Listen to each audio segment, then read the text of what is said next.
maqsadda kodeksiga ham tegishli moddalarga o'zgartirish kiritilib, oddiy qilib aytadigan bo'lsak, masalan, radar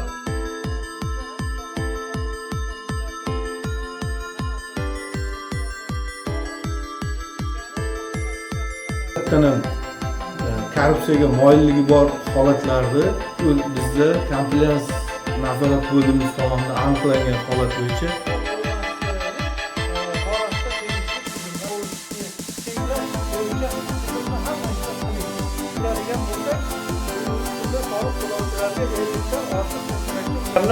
bartaraf qilishni hammasi tizimda inson shakllanadi va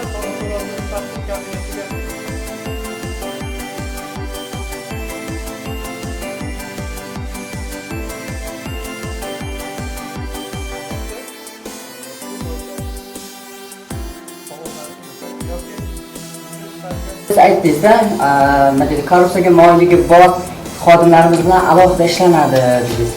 O'sha xodimlaringiz nechta bu kungacha? Sirdaryo viloyat soliq boshqarmasi boshlig'ining birinchi o'rinbosari Bekmurod Dilshodni ikkita xodim aniqlangan. Xuddi shunday viloyat bo'yicha tumanda ishlaydigan xodim, ikkalasi ham profilaktik suhbat olib borilish natijasida aniq o'z tasdig'ini topmagan bulut kurmaksiz bo'lmaydi deganda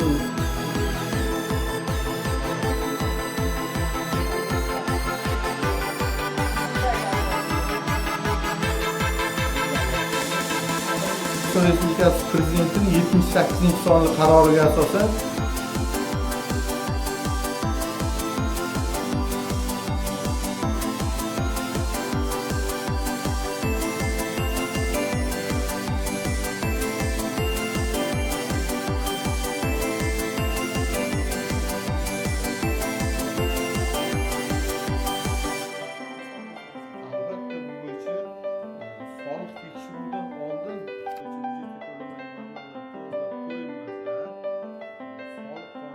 o'sha xuddi reyd tadbiri deb aytyapsiz, o'shanga o'xshagan mahallaboy biriktirilgan yoki o'sha hududga biriktirilgan inspektor tomonidan kuzatuv o'tkaziladi.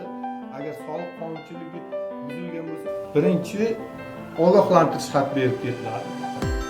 O'shanda nazorat hozirga olib o'tib nazorat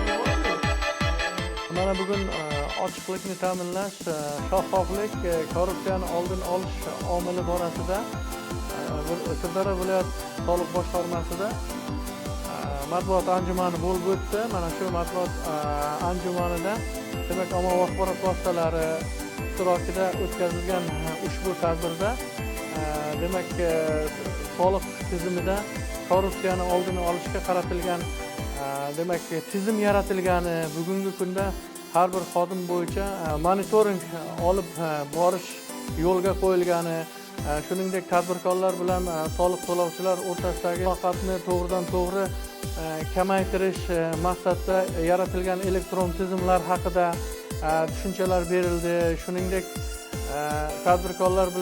tadbirkorlar faoliyatini tekshirishda demak tekshiruvchi organlar idoralar tomonidan 2026-yil 1-iyuldan boshlab body kameralardan foydalanish tizimi yaratilgani, bu ham demak shaffoflikni yaratib, demak korrupsiyani kamaytirishga qaratilgan tadbirlardan biri ekanligi bo'yicha tushuntirishlar berildi.